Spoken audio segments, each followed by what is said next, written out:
All right, what is going on, guys? It is Austin. I do apologize. I've not kind of made a video in a while and I didn't go live on Tuesday. I do have COVID right now, so I've not been feeling 100%. But despite that, I've still been trading every morning this week, Monday, Tuesday, Wednesday.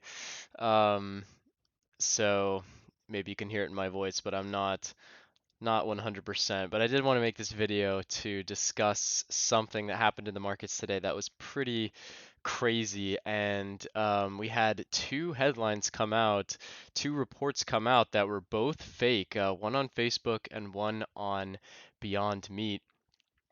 This will be kind of a recap of my trades, but then I'm going to kind of talk about what happened there as well.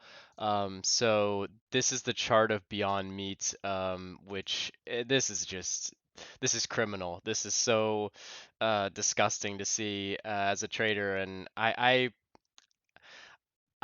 look at this and I think that there should be, honestly, there should be some sort of the hammer should come down on somebody for this. I mean, this is a move from 35 to 47, and then really without any chance to, I mean, get out.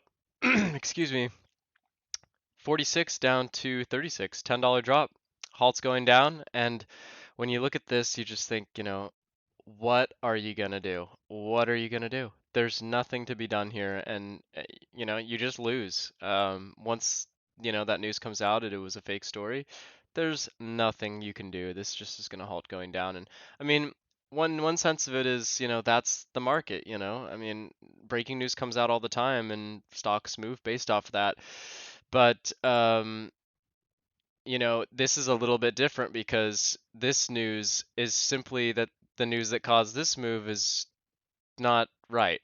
So you get this pop on the initial news that McDonald's is making Beyond Meat a permanent staple in their restaurants, and then that was that statement was amended on the article. Let's see. Uh, so yeah, Beyond Meat shares were initially halted going up here. They opened higher, up 27% before halting down at 236. So the Benzinga news desk reported a Bloomberg update on the matter, with McDonald's saying the company has no new plans with Beyond Meat to announce. McDonald's calling for the Fast Company report misconstrued. So disappointing. And then a very similar thing happened on Facebook today. Right here, a report came out that their Q2 guidance was out, and the stock dropped super sharply from 178 down to 168, 169 here at the low, before popping right back up, which is just insane. The was quickly changed, and they said this was false. The earnings were not out. Um, and I believe the Q2 numbers that were released, quote unquote, were just last quarter's numbers or something like that. But you see how dramatic something like this move is, even just in a few minutes.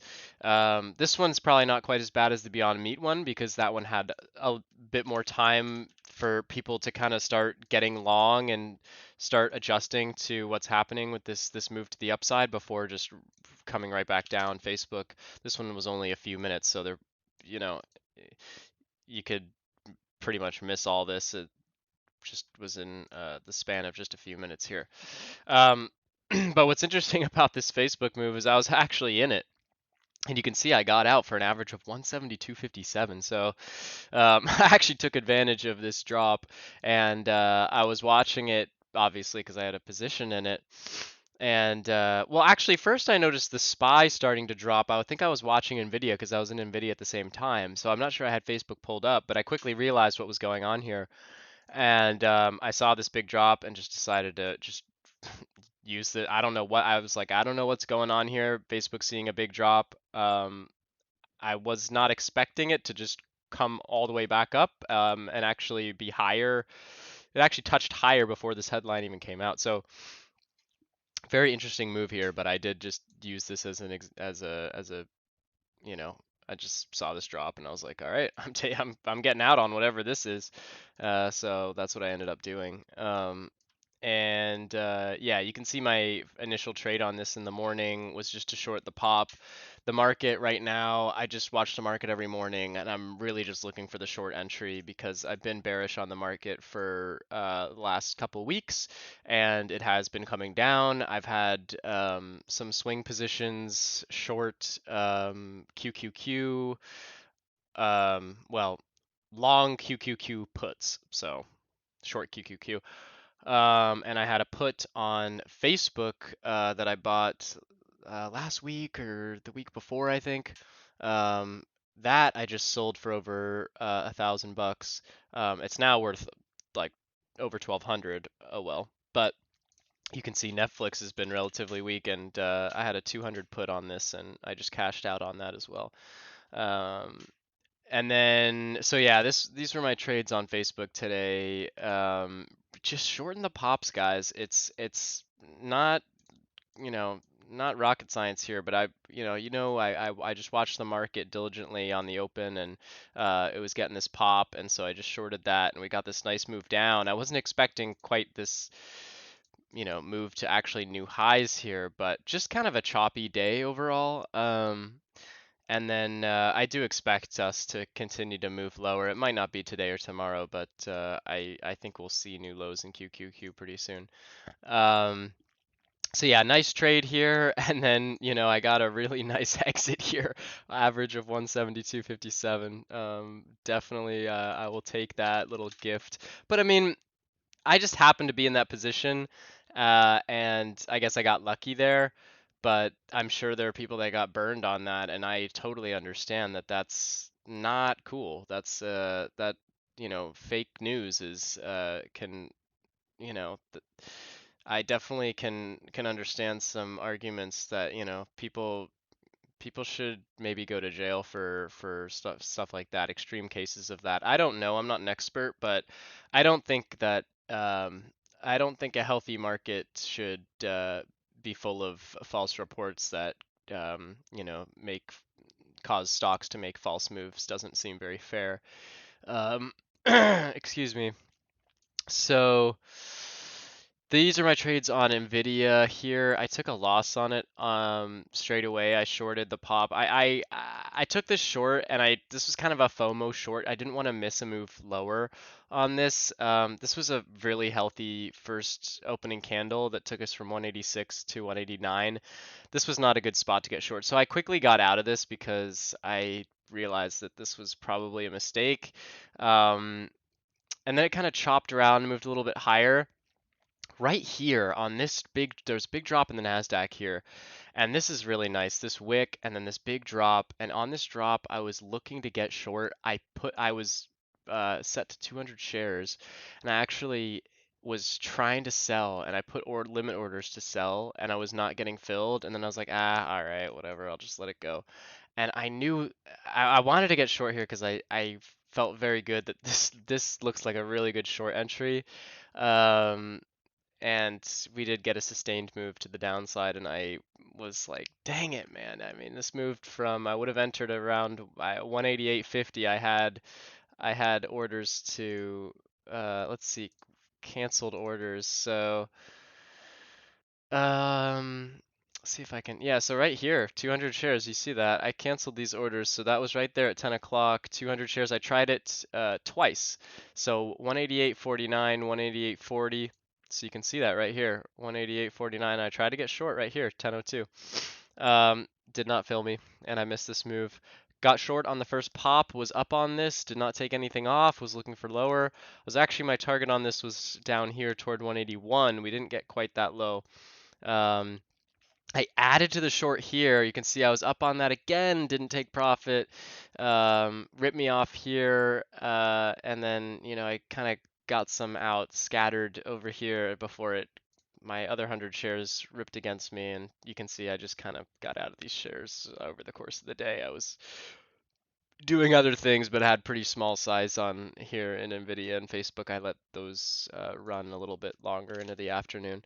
But Facebook, I got very blessed with here, $900 gain, and then lost 136 on Nvidia on the day. So coming away with 800 on the day, and I did just want to kind of show you guys that activity on Facebook and Beyond Meat, man. I mean, this is not cool, and I'm sure that people got burned on this, and I um, am very uh, my heart goes out to you if you lost a lot of money on this. That sucks. Because stuff like this really shouldn't happen. Um, I was looking at it here at this kind of support at this 200 moving average, and I would have taken a long here actually because just because of how aggressive this sell is. Eh, Stocks typically are a bit elastic in that they can only move so dramatically in one direction before there's some sort of corrective move. This doesn't surprise me at all. Um, at least this move from 36 back up to 39, almost 40 here doesn't surprise me. And I really was looking to get long here, but well, not looking to get long. I knew I wasn't going to do it, but I thought to myself, oh, this looks like a potential long entry here at this support because we've almost given back 100, we've almost retraced 100%, and and we're at a bit of support here, and I was playing with the idea of a long, but the reason I didn't take it is because I've tried to stay pretty good about this new rule that I've got, which is to not add shares in anything. No new trades, no new added shares past 11 o'clock.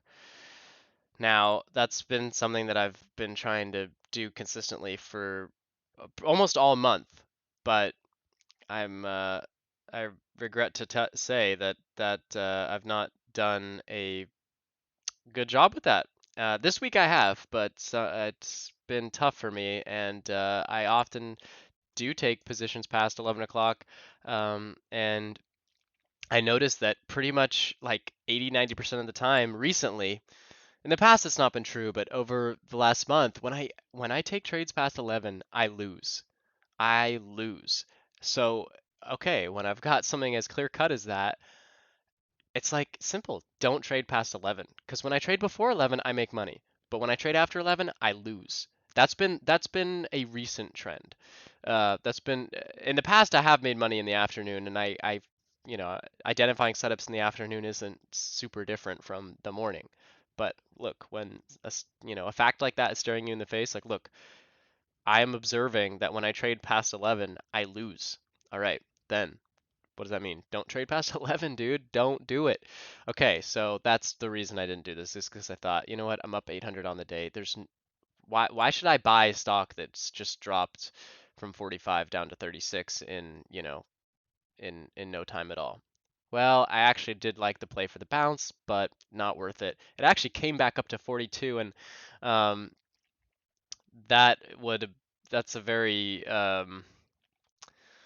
that's this is an interesting move. Halt up and then resumption lower. That's almost cruel that to see that because traders that got stuck in this halt going down, they let's see, back up to 42. I mean, that's only $1 away from this halt down. So, but anyway, um, all right, guys, that's kind of all I've got. I just kind of wanted to show you guys those fake moves that are just, yeah, they're just cruel, man. You don't like to see it, and um, I don't think it's fair, but a lot of things aren't fair, so I don't know. I don't know what it's worth, but I mean, you look at this on the 15-minute. Wow, uh, very interesting chart.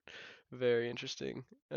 Actually, so that resumption closed on a 5-minute break, so that's very interesting. And so did this one. Okay, interesting. All right, guys, that's all I got. Wish me a speedy recovery from this COVID. I can tell I'm just struggling recording this video, but generally I feel pretty good. I feel sick, and I am sick. I have COVID, so but I'll be trading tomorrow morning, and hopefully I can do well for the rest of this week. I will show you my month right here, you can see it's been a very tricky month for me, and not no, I don't take pleasure showing this off because you can see, my big losses have been a lot worse than my big winners, and you don't. Oops, that's so that's not great. These $2,000 loss days. I've had three loss days this month over $2,000 losses, all very avoidable, but I'm pretty sure all of them. Um, okay, so this one, what happened here? This is the subject for another video probably, but I know a couple of these at least were avoidable past 11 o'clock. I should just have not traded. So you can see past 11 o'clock is where the most damage happened. And then you'll see again here, this was real bad. I was up 600 on the day, traded Netflix in after hours when they reported earnings, went long on the dip on Netflix, and just was stubborn, did not cut it, and ended up losing over 2,000 on the day. So uh, really, yeah, that was really bad for my my my confidence. And here again, up over 1,000 on the day, and you can see right here I was down almost 1,500. Look at this, traded past 11 o'clock. I was done trading, took a trade, got stubborn, and that's how quickly I can totally fall apart. So trying to avoid stuff like that, trying to stay steady, 860, 778, another 800 today. So just, all right, trying to just, I am green on the month. You'll see here, green on the month after today, about 2,500.